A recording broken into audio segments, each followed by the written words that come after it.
Assalamualaikum warahmatullahi wabarakatuh. Waalaikumsalam warahmatullahi wabarakatuh. Hari ini lanjut kemarin pertemuan yang lalu tentang apa?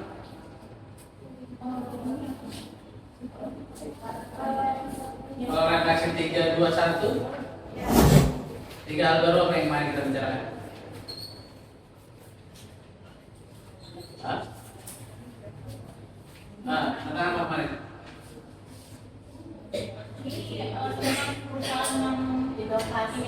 Tentang inovasi, tentang lagi kreativitas. Apa lagi?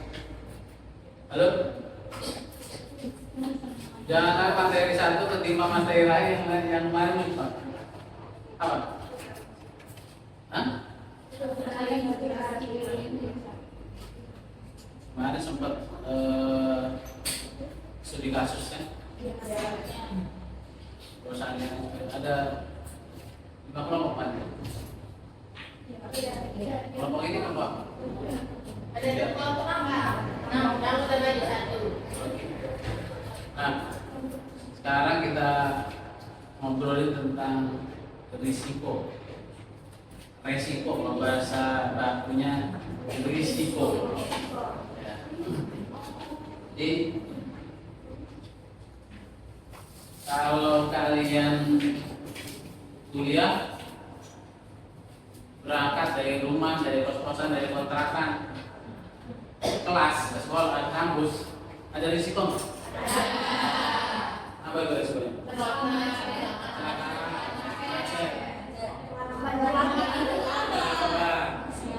Kesiangan, kehujanan,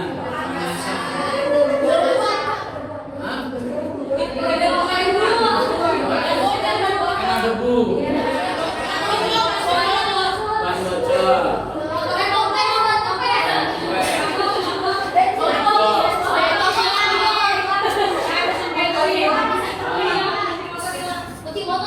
kunci motor hilang.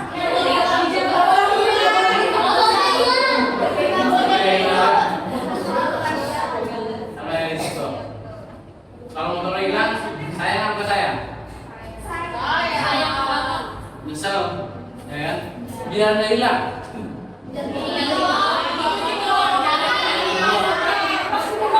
Isi kapal. Berapa biji? Siapa lagi? Biar motor nggak hilang. Nah, selain dengan motor ya. Ya, jadi ada antisipasi terhadap resiko agar resiko tidak terjadi, gitu ya. Sehingga tujuan kalian datang ke kampus tercapai. Coba kalau misalnya mogok di jalan, nggak nyampe, telat, ya kan? Gitu. Mogok kenapa? Karena mogok, bensinnya dicek dulu, nggak bisa ya. Gitu. Diperbaiki, kalau merebut ya perbaiki rasa ya. Kalau kalian kuliah, resiko nggak lulus ada nggak? Ada. Biar nggak terjadi resiko itu, apa yang dilakukan? Aktif apa? Aktif kuliah rajin, aktif di kelas, terus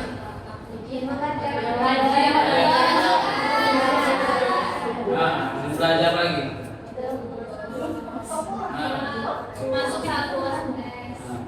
Masuk tepat waktu. Kalau belajar jangan kebanyakan. Nggak kelamaan. Kalau kelaparan jangan kelaparan.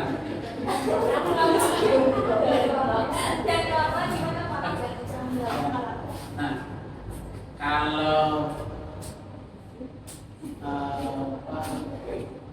ngerti tentang risiko tadi kan tentang jalan kuliah. Ini agak melebar ya, agak besar. Nah, keluarga. Katanya data OJK 2003 hanya 15% keluarga Indonesia yang memiliki perencanaan warisan dan dokumen keuangan yang terorganisir. Hanya 12%. Kalian kan mau berkeluarga juga nih, ya kan? Sebentar lagi lulus. Lulus dan cum laude. Ya bukan hanya lulus, tapi cum laude. Beresiko nggak? Kalau kalian ada masuk dalam 12% ini, di luar 12%. Keluarga nggak terencana, ya kan? Efeknya, kenapa kok bisa ada 85%? Nggak merencanakan keluarga, ya keluar keuangan, keluarga tidak rencanakan. Ini alasannya. Apa? Kelamaan, kelamaan. Nanti aja. Bagaimana nanti? Padahal yang harus kita pikirkan nanti bagaimana, bukan bagaimana nanti ya. Apa lagi alasannya? Masih muda. Wah, ngomong masa depan, misalnya gitu ya. Masih muda. Apa lagi? Iya. Kesannya kalau ngomong warisan gitu ya, ngomong harta gonogi dan seterusnya itu, kayak ngomongin mati. Kalian belum berkeluarga tetapi akan berkeluarga. Agar menghindari resiko yang muncul nanti, ini bisa jadi pelajaran.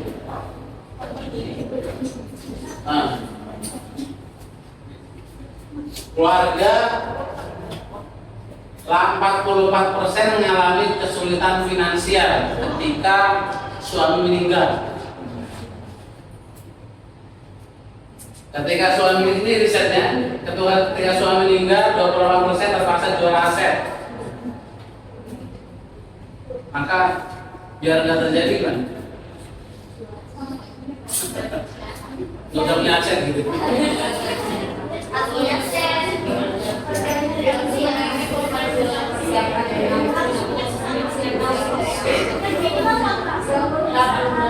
Oleh karena itu kita ngomongin tentang risiko, ya.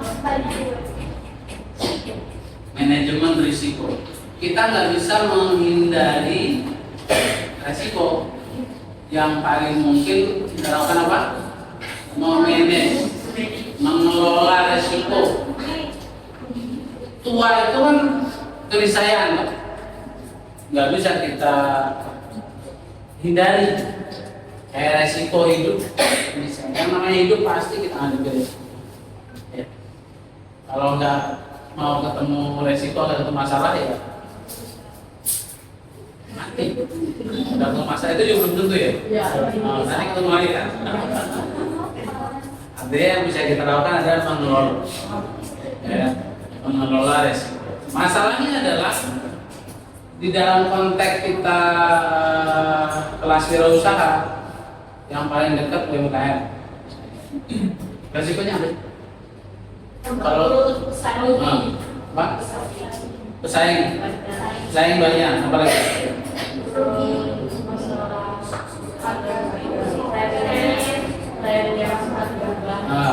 Apa lagi? Apa resiko? Coba pikirkan kalian jadi wirausaha atau mau memulai usaha, nggak ada yang beli, ngapain nggak ada beli usaha gitu ya? Apa lagi? Udah usaha awalnya ada yang beli tapi nggak beli. Apa lagi? Kurang inovasi dan seterusnya. Coba kita lihat.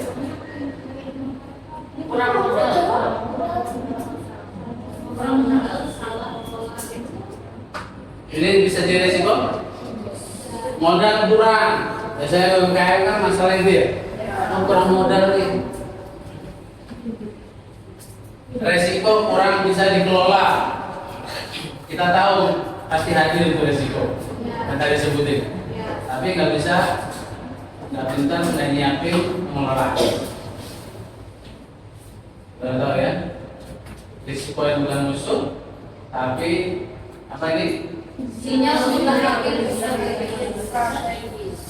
Kita nggak boleh takut pada datangnya resiko pasti. Yang perlu kita lakukan adalah nyiapin, mulai dari perangkat berpikir. Ada 5 kategori risiko UMKM. Yang pertama, Keuangan. kedua, Operasional. contohnya apa operasional? Bahan baku kurang. Ada bahan baku tapi nggak proper, nggak bagus, ya reject misalnya. Apa lagi? Nggak lancar kirim. SDM kurang. Kalau kita bisnis kuliner, chefnya pulang kampung tiba-tiba mendadak, kita jadi bingung. Ditutuplah sehari, 2 hari, hari ketiga orang pada nggak datang, dikira kita tutup selamanya. Pasar, apa contohnya? Persaingan. Mungkin nggak kita hidup tanpa pesaing? Yakin. Pasti. Apalagi? Perubahan tren. Perubahan tren. Contohnya?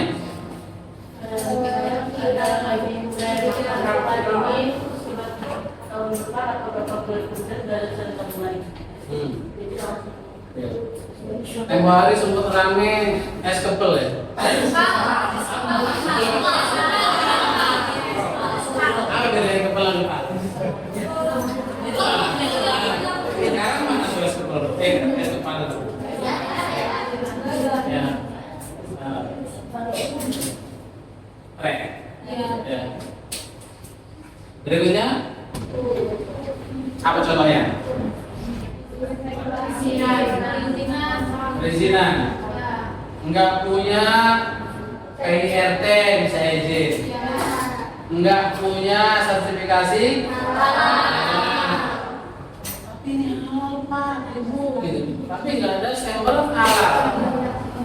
Boleh nggak kita maksain? Boleh sih. Tapi mau datang nggak orang? Kalau orang nggak datang, bisa kita paksa nggak?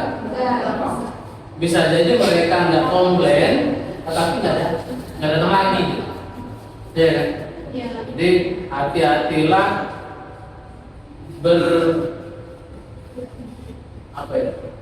berdebat dengan customer. Kalau kita sebagai business owner, hindari perdebatan dengan customer. Pasti kita nggak akan beruntung. Bisa juga menang saat itu.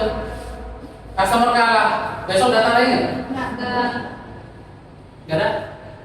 Yang kita khawatirkan adalah customer tuh nggak komplain tapi nggak datang. Banyak yang komplain atau banyak yang nggak komplain? Cenderungnya banyak yang komplain. Gitu. Karena komplain tuh maknanya ribet. Ya kan? Kita nggak komplain tapi nggak datang. Ya. Maka hal-hal yang berkaitan dengan hukum beres. Ya. Berikutnya apa lagi? Teknologi. Contohnya? Sistem kayak purifier, mesin kopinya lebih baik. Teknologi baik, hasilnya lebih baik. Lebih cepat. Lebih banyak. Kalau lebih banyak jadinya lebih murah. Betul gitu ya? Kalau lebih cepat jadi ongkosnya lebih murah, ya kan? Jangan buat kopi setengah jam. Ya kan? Kompornya 1 gitu ya. Orang pergi. Gitu. Suatu ketika saya ada di kafe. Ternyata kafe itu yang jaga mahasiswa kita juga di sini. Tapi waktu itu nggak ketemu. Sebelumnya kita duduk tuh. Datang kan pramu saji. Order apa gitu. Kemudian suatu waktu berubah tuh mekanismenya karena teknologi katanya. Harus satu-satu. Dan kita datang berlima. Kan keinginannya beda-beda tuh. Ada yang ketinggalin tempat itu ngantri. Pulang udah tempat orang. Itu bagi customer tuh ribet. Gitu. Customer maunya kayak apa?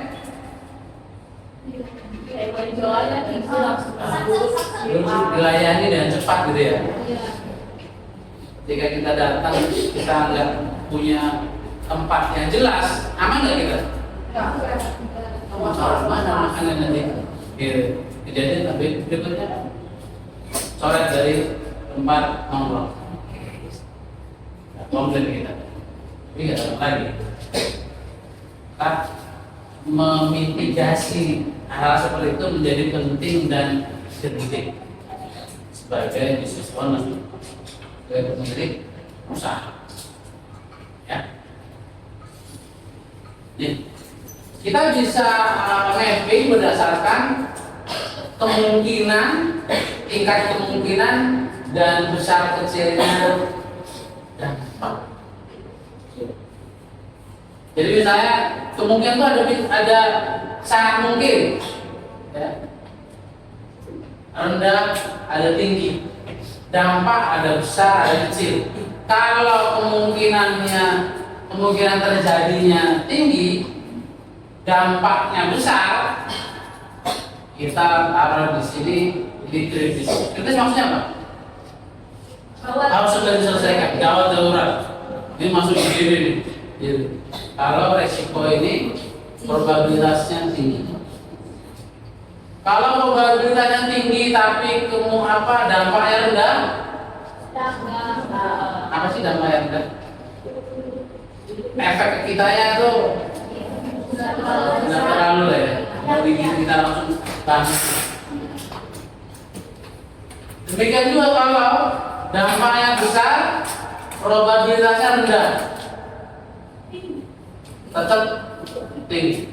Kenapa? Karena kita bisa langsung nanti. Kalau dampaknya rendah, kemungkinan rendah, coba kita bedah. Kalau yang tinggi-tingginya apa contohnya? Kalau misalnya kita UMKM kita kuliner, yang makan banyak kuliner kan? Kuliner apa contohnya?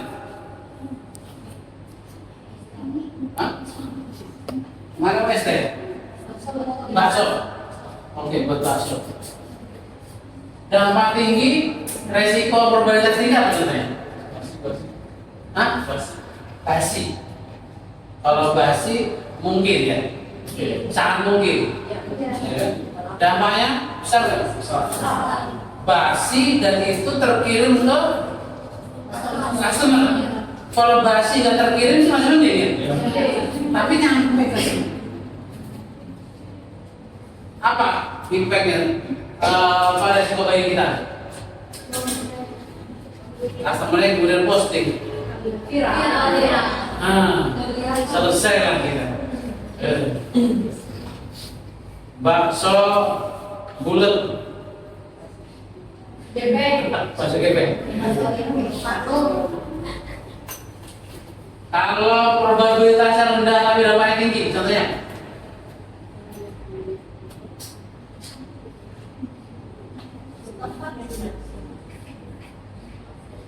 Kecil sih kemungkinannya, tapi dampaknya gede. Bisa juga mati kita.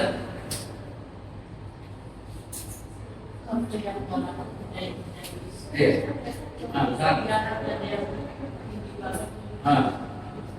Kemungkinan kecil.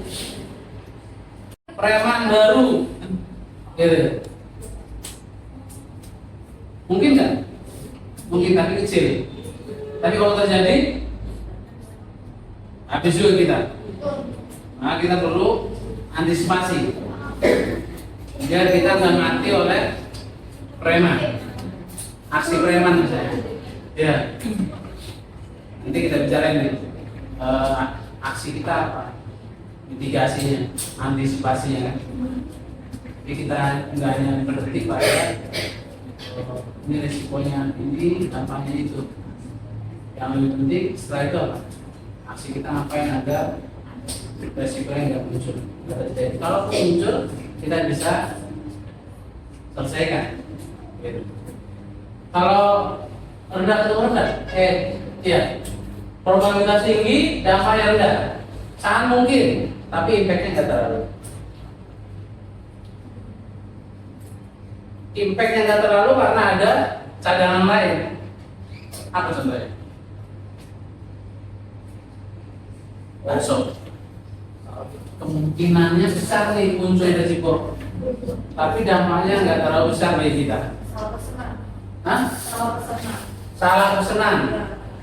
Oke, salah contohnya enggak? Jadi misal si belinya baksonya komplit gitu. Nah, terus Tapi yang dikirimnya malah baksonya doang gitu. pembahasan dua, oke, sangat mungkin. Tapi impactnya masih bisa ditoleransi. Apa?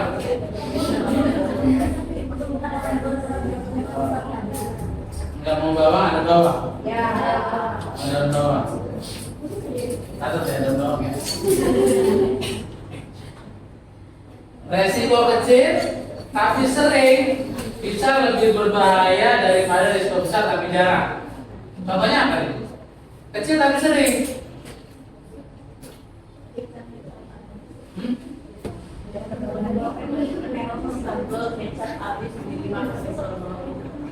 Kita lebih panjang gitu. Kayak sambelnya habis panjang, pasir banyak banget. Begitu. Ada habis.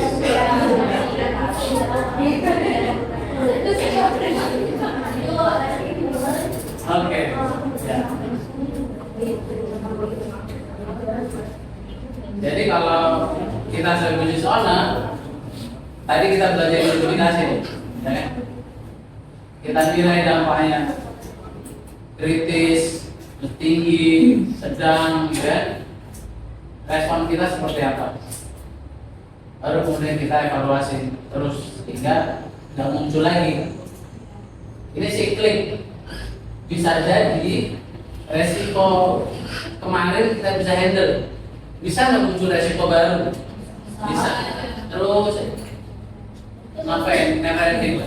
Nggak ada selesainya kalau kita selagi kita masih usaha, ya terus resiko. Ada di satu area bisnis, emang sampai setiap itu disiplin ya. Setiap pegawai itu ngantri luar biasa. Saya kasih tempatnya ya. Dekat lah. Yang rapi itu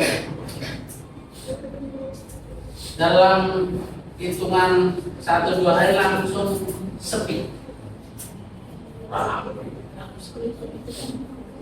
Udah sampai seminggu tuh. Ketika untuk masuk ke area itu bayar parkir 2.000. Mobil, motor 1.000. Motor 1.000. Bagi pengelola 1.000 nggak apa-apa, tapi orang banyak gitu ya, ribuan lah orang dalam sehari itu. Mungkin mau ngambil 1.000 itu, 1.000 kali sekian banyak traffic, Pak. Ternyata yang 1.000 itu membuat omset yang sekian besar di area kuliner itu langsung sepi, nol itu. Karena parkir 1.000. Orang boleh pilih yang nggak baik. Kenapa bisa begitu?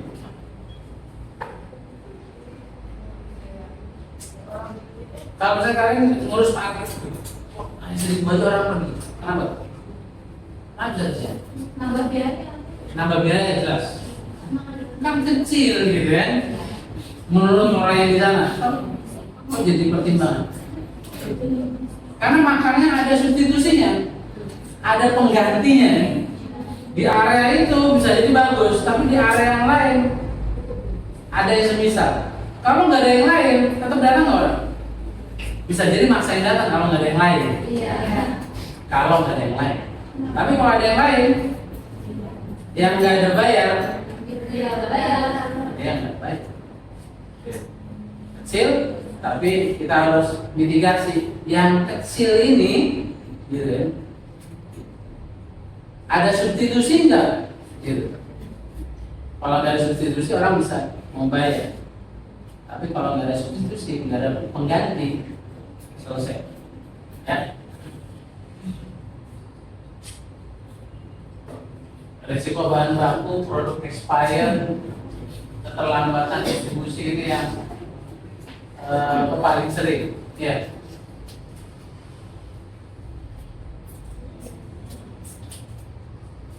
Ini matriknya.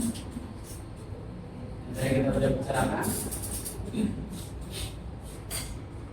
Respon yang perlu kita lakukan. Apa yang pertama? Hindari. Apa resiko yang kita bisa hindari? ARTA ini hindari, kurangi, pindahkan, hadapi, terima. Resiko yang bisa kita hindari apa? Yang kita bisa hindari? Yang micu resiko apa yang bisa kita hindari? Hah? Salah pesanan. Gimana caranya? Lebih teliti. Caranya? Caranya biar kita bisa lebih teliti. Dicatat. Ada mekanisme cross check. Misal kita pramusaji datang ke meja, Bapak Ibu anak order. Baik Bu, terima kasih. Langsung ke gerai dapur. Apa cek ulang? Baca ulang. Es teh manis sekian, tawar sekian, air putih dan seterusnya. Cocok? Seringkali nggak cocok tuh, nggak nyampe gitu ya. Jumlahnya nggak, unitnya dan seterusnya. Itu ada mekanisme menghindari biar nggak salah. Apa lagi? Kalau transfer, kurangi dampak, mengurangi resiko.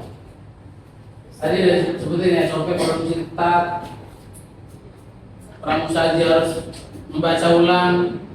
Apa lagi?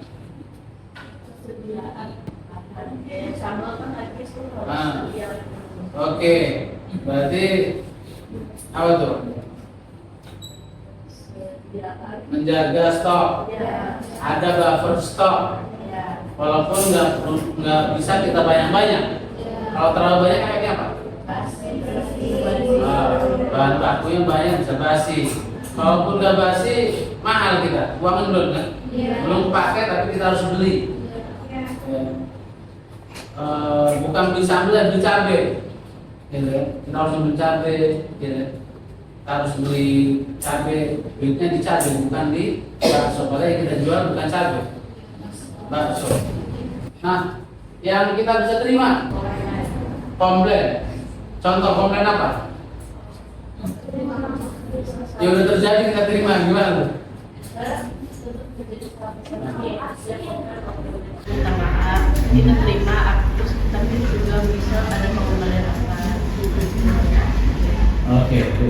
Kalau kita udah mitigasi tuh resiko kritis kita identifikasi, kita antisipasi, yang gede-gede kita udah antisipasi. Ya harapannya tinggal yang kecil-kecil ya. Yang unpredictable, mungkin nggak? Mungkin. Yang kita nggak prediksi tapi kita bisa handle. Tentu kita nggak mau terima kalau efeknya bikin bangkrut. Maka kita harus antisipasi. Ya. Oke. Apa ini? Agile Adaptive Data Driven. Gini.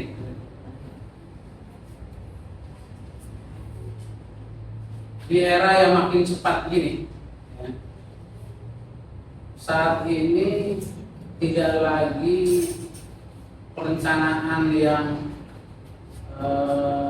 paling bagus, paling tepat yang penting, yang tapi adaptabilitas, adaptif, kecepatan respon yang lebih penting kita miliki sebagai pemilik unit bisnis. Belajar jangan berubah. Dinosaurus itu apa? Kurang gedenya. Segera dinosaurus. Berapa kalinya kamu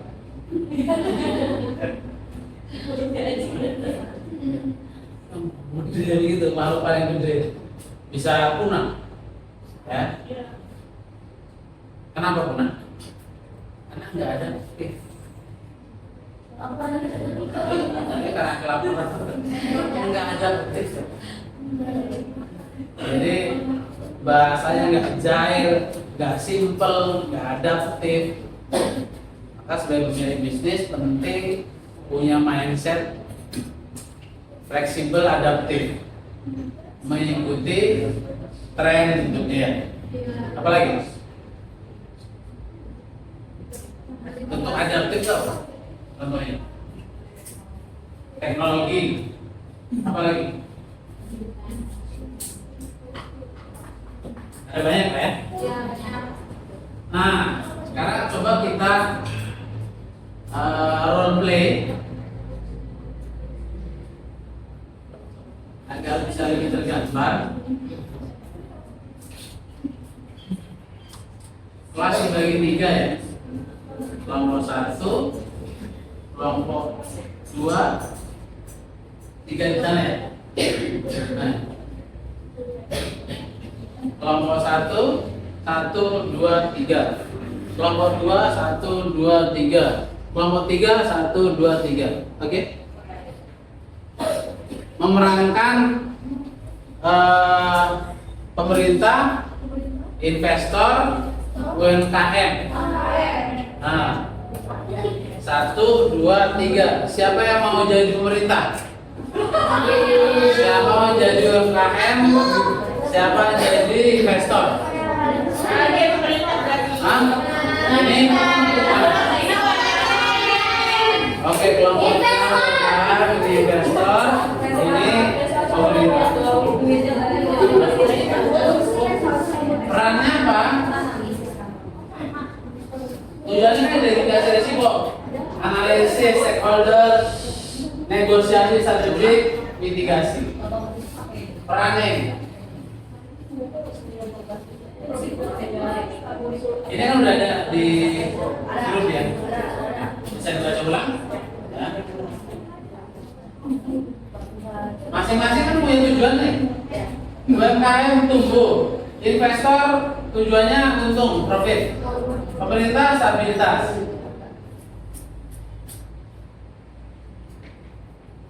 Jadi UMKM sana dapat investasi. Gimana bisa mempresentasikan rencana bisnisnya ke investor tuh, ya kan? Nah, ini cuan, saya kan? Investor bisa ngasih investasi modal ya. Gimana memitigasi, mengantisipasi risiko yang kelak muncul, bisa jelasin. Ya. Gambarkan bagusnya sistem yang digunakan, diterapkan, diaplikasikan di UMKM. Investor gimana? Ya, kayak apa sih, gitu kan? Gimana mereka menghandle masalah, gitu. Investor bisa challenge pemerintah, gimana? Bisa jaga mereka tetap patuh pada regulasi dan seterusnya. Ya. Oke, ini tugasnya setiap orang. Kita kasih waktu 5 menit untuk menyiapkan perannya masing-masing di presentasi. Kita nunggu mereka dulu, kita Enggak, bareng. Nanti mereka akan sampaikan. Setidaknya investor apa yang disiapkan agar bisa menyampaikan perspektif investor ke UMKM. Gitu. Pemerintah juga bikin apa yang harus diingatkan ke UMKM, investor gitu. Oke, 3, 2, 1, silakan berbalik menyesuaikan kelompok masing-masing. Ini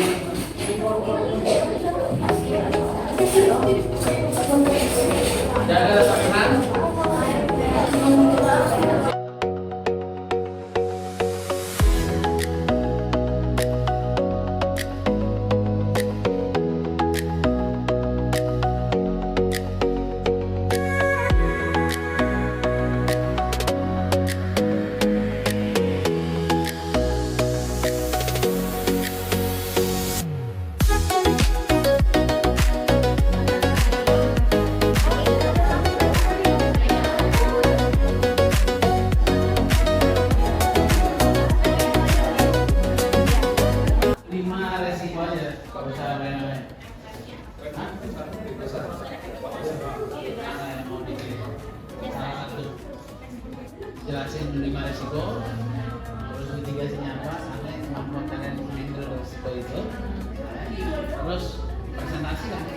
modal.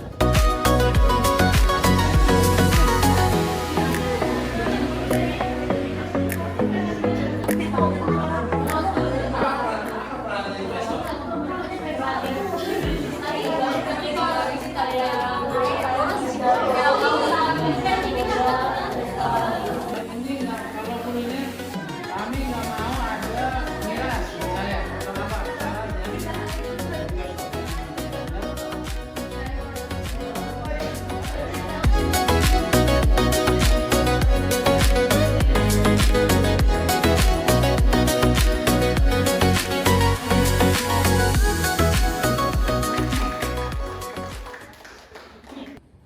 Jadi di sini kami ingin menjelaskan tentang 5 risiko dan beserta solusinya. UMKM-nya tentang jasa laundry. Ya. Jadi langsung sebutin Pak. Ya. Jadi yang pertama nih kita ada kendala di kerusakan atau kehilangan pakaian pelanggan. Bisa juga pakaian pelanggan yang tuker gitu sama pelanggan lain. Nah, solusinya kita menerapkan sistem tagging atau penandaan. Jadi setiap orderan itu kita pakai tag, jadi kayak namanya siapa, terus alamatnya mungkin bisa aja sama nomor telepon dari pelanggan tersebut. Lalu juga kita untuk minimalisir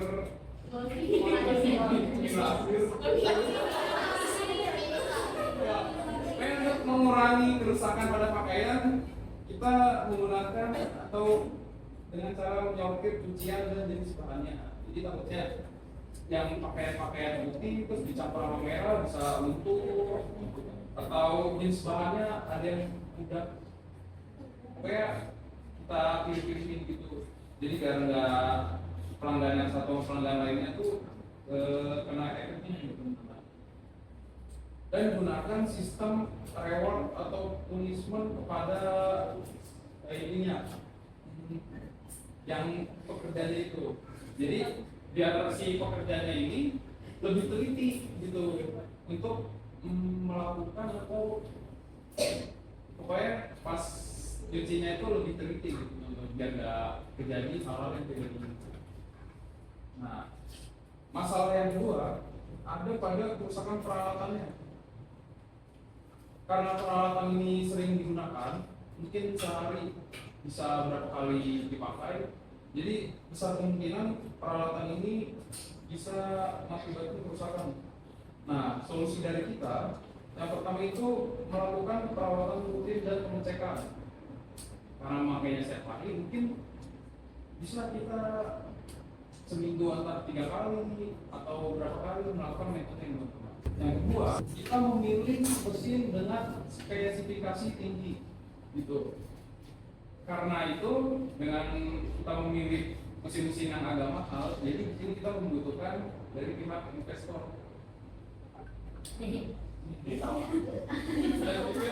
Dan terakhir kita menyediakan atau memiliki channel untuk suku cadang dari part-part mesin tersebut dan juga teknisinya. Jadi kita udah punya pegangan nih, misal hari ini ada trouble apa-apa, nah kita nggak usah pusing-pusing atau gimana, kita tinggal hubungin kenalan dari teknisi yang kita percaya. Dan masalah ketiga terdapat pada di ketergantungan pada listrik dan air. Tentu aja di sini kita memakai kan mesin ya, bukan cuci secara manual. Jadi tentu saja membutuhkan listrik dan air. Nah, solusinya di sini kita menyediakan toren air dengan volume besar. Sekali lagi, karena kita membutuhkan toren air yang besar, jadi juga kita di sini membutuhkan modal yang cukup besar bagi investor. Dan kita menyiapkan genset apabila listrik padam. Seumpama listrik mati, kita tidak mau jadi kita beroperasi terus beroperasi gitu teman-teman, nggak listrik mati terus cucian yang udah kerendam nggak ada cuci, kan bisa menyebabkan kerusakan gitu teman-teman.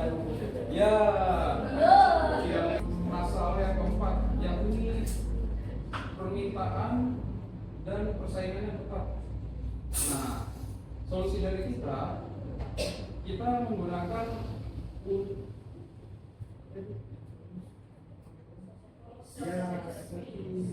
jadi biar lebih kelihatan beda gitu kan. Ya, ada juga kayak gitu. Tapi ya ada juga pilihannya yang misalnya lagi sibuk nih, kita nggak sempat buat self service, ada yang tadi pelayanannya gitu. Dibantu itu cara sibuk apa gitu.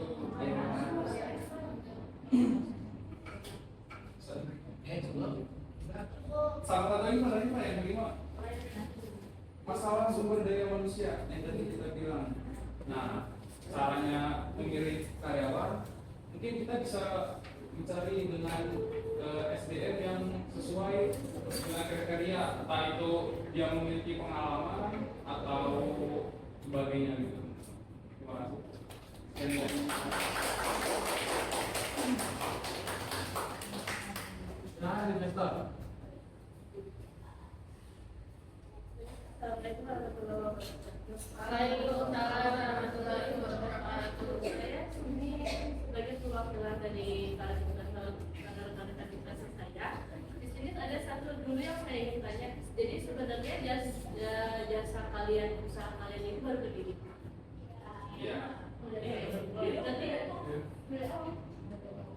Oh iya, tapi sebelumnya kalian sudah melakukan perancangan anggaran kan? Ya. Nah, dalam perancangan anggaran dalam usaha kan ada banyak tuh. Laporan keuangan udah kalian siapin semuanya gitu kan. Jadi ada prediksi nih, sebesar bulan ini ada berapa juta nih untuk profitnya. Nah di sini saya mau nanya, kan investor ini butuh banget profit ya kan? Ya.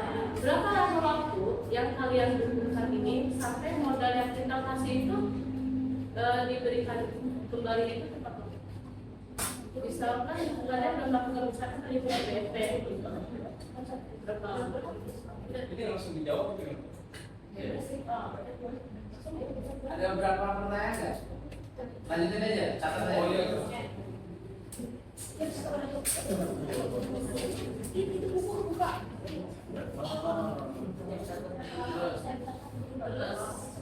bagaimana jaminannya semisal kan baru berdiri mungkin ada belum banyak yang tertarik, misalnya suatu saat kalian di awal rugi dulu nih, jaminannya bagaimana buat kita biar tetap bertahan nih buat kasih investasi ke kalian. Ya.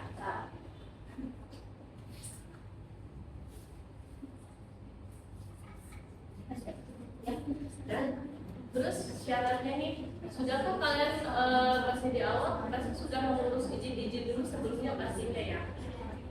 Izin usaha, misalnya izin apa udah terdaftar itu, terus sudah mengikuti regulasi pemerintah, misalnya ada pajak segala macam ya, tapi oke, udah ya. Terus ketiga, bagaimana cara kalian mengelola modal yang sudah kita berikan dengan baik? Karena kan kadang modal yang kita berikan kita masih kurang, gitu kan? Bagaimana cara biar kalian itu efisiensi gitu dalam melakukan pekerjaan dan tetap untung gitu buat kita? Yang terakhir yang mungkin apa? Bagaimana cara kalian itu membedakan usaha kalian sama laundry lainnya? Karena banyak laundry yang berkualitas lainnya gitu kan. Bagaimana supaya kalian ini tetap mendatangkan banyak konsumen, tetap untung, tetap bisa balikin dana ke kita? Pesaing kalian banyak.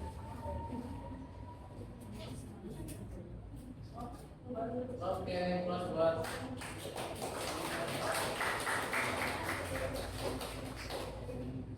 Dari perspektif pemerintah, silakan bisa disampaikan.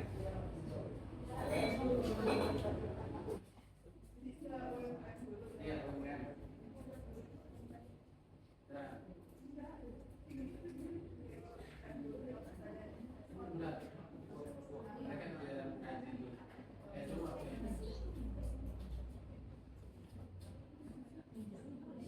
Semangat buat tim pemerintah.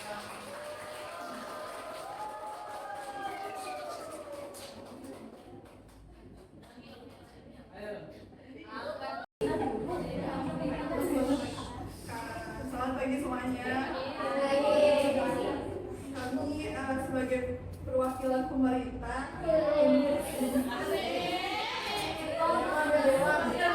Pemerintah yang ragu, nggak bilang dulu. Tentunya kami sangat mendukung dengan berdirinya suatu UMKM baru ya, karena bisa mendorong pertumbuhan ekonomi di lingkungan sekitar kan. Tapi tidak menutup kemungkinan bahwasannya masyarakat ini tetap prioritas bagi kita, bagi pemerintah.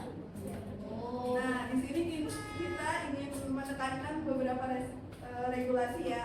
Di antaranya itu pencemaran lingkungan berupa limbah cair, itu bagaimana pengelolaannya.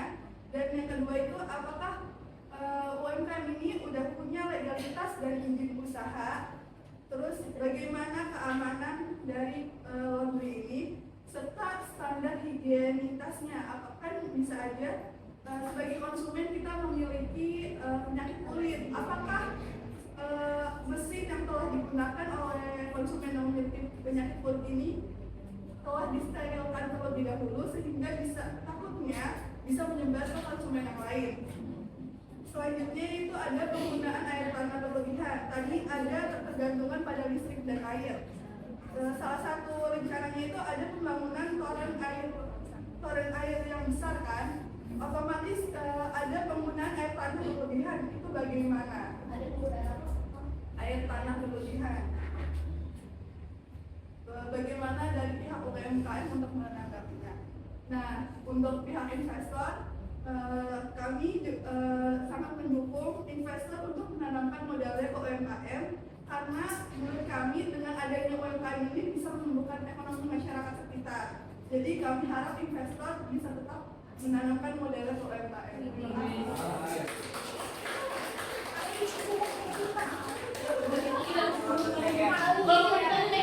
Sekarang giliran UMKM dan investor, apa harapan dua pihak ini ke kita? Tadi kan pemerintah ngasih regulasi kan, agar UMKM taat untuk menanam limbah, aturan. Ada harapan nggak yang perlu sampaikan dari UMKM? Misalnya apa? Dukungan stimulus pajak misalnya gitu kan? Masa udah kecil dicekek pajak misalnya? Silakan, ada? Investor ada? Baik. Nampaknya ini nggak cukup dalam putaran pertama.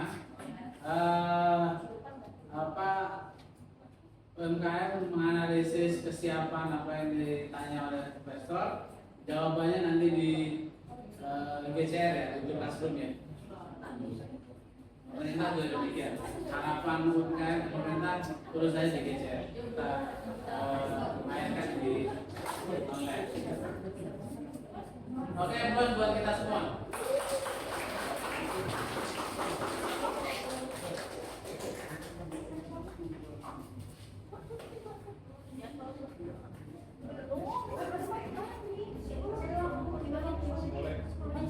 Bapak kalau ada pertanyaan boleh. Pertanyaan Bapak. Boleh, pertanyaan ke saya boleh? Ya udah. Karena waktu yang terbatas. Ya.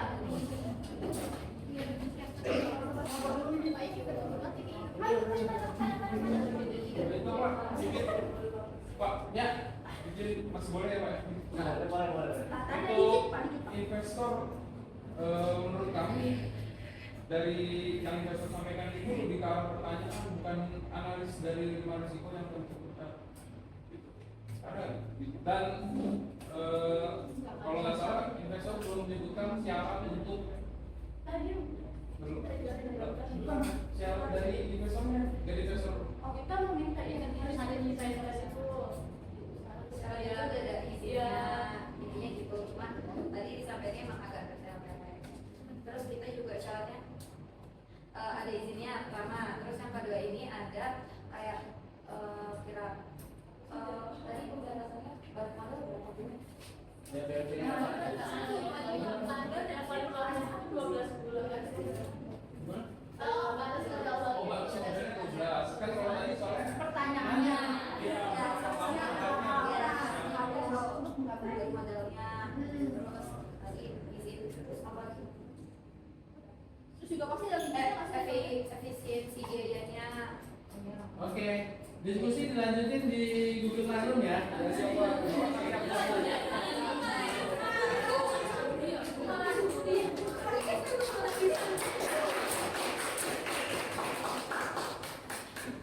Yuk kita lanjutkan.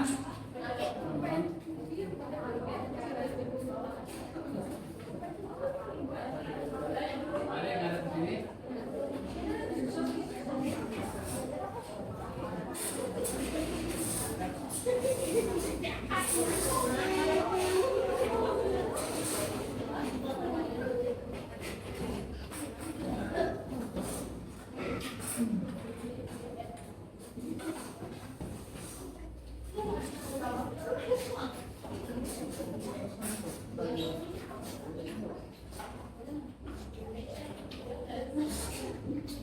Ini kesalahan umum UMKM. Teman-teman bisa nambahin. Kalau masih ada hal yang belum, ini sebagian. Pertama, pencatatan keuangan. Yang rapi, dicatat harus bisa-bisa. Sehingga kadang-kadang akhirnya uang pribadi, uang usaha nyangkut dan seterusnya. Yang kedua, over expansion. Kadangkala suatu masa kita tumbuh cepat banget, tapi tanpa didukung oleh fondasi yang kuat, misalnya sistem yang rapi, ya SOP yang akuntabel. Gitu. Indikasinya ekspansi yang jor-joran itu buka cabang banyak atau apa reseller di mana-mana. Kalau nggak cabang apa namanya? Franchise. Nah, cepat buka franchise di banyak, kemudian cepat juga gulung tikar. Selesai. Kenapa? Karena fondasi yang suatu masa produk kebab banyak banget, nggak lama kemudian hilang. Bisa jadi masalahnya tentang fondasi. Masalah berikutnya yang sering ditemui di UMKM, kesalahan pada bergantung hanya satu atau sedikit supplier. Begitu supplier itu ada masalah, nggak bisa kirim barang, habis juga kita. Ya. Jadi catatan buat UMKM, kalau ditanya omset dulu atau sistem dulu yang diperbaiki?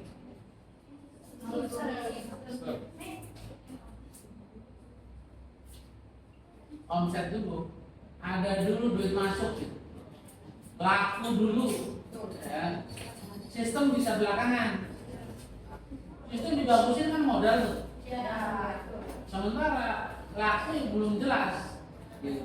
Oleh karena itu memulai usaha pastikan pasarnya ada pasar, bukan pada ambisi kita mau buka ini karena saya suka, karena saya bisa, tapi lihat ada pasarnya ya, visinya itu.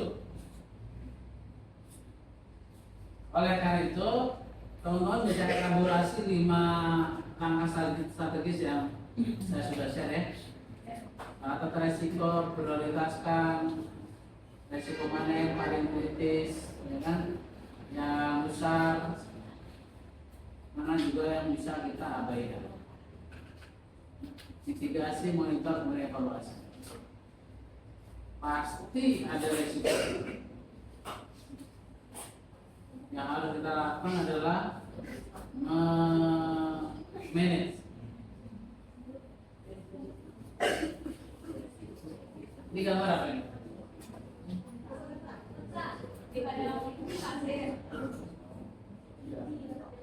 Zaman dulu orang tuh sakit dianggap tawakal ya, punya unta tuh udah dilepas aja.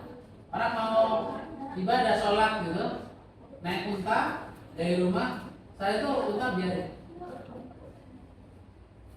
Nabi ingetin, ikir hawa tawakal, ikatlah unta baru tawakal.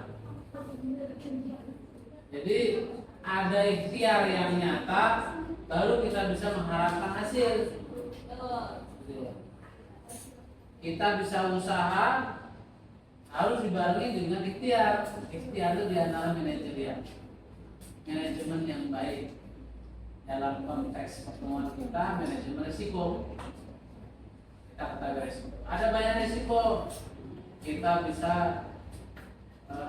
mitigasi risiko mana yang kritis, sehingga kita nggak sibuk dengan risiko yang kecil-kecil. Ibaratnya kita sibuk dengan lalat, tapi lupa datanya naga. Masih ada naga di situ. Itu oleh Balik ya.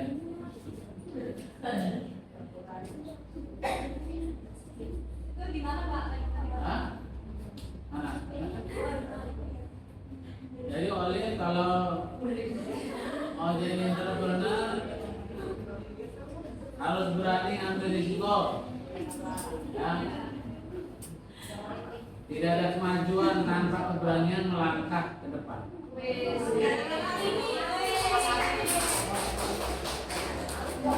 Sama kayak jodoh ya. Mampu mengelola resiko. Belajar dari resiko. Belajar dari kesalahan. Ketua kelas bisa dibacakan kan dari situ call to action. Resiko terbesar itu apa sih?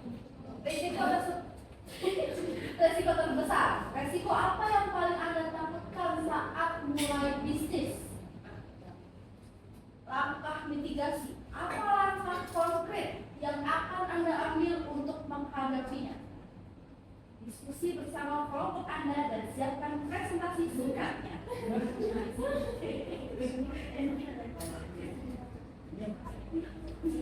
Nanti di Google GCR ya, Google Classroom.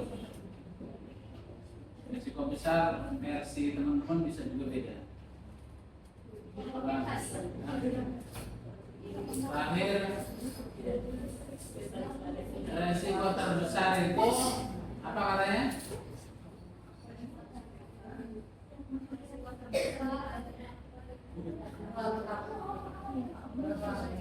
Ngambil waktu atau memulai usaha ada resiko, tapi ada peluang kan?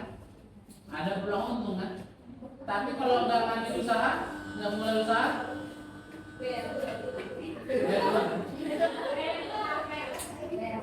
nggak ngambil usaha, nggak untung, beresiko beruntung. Jadi ngambil resiko pasti ada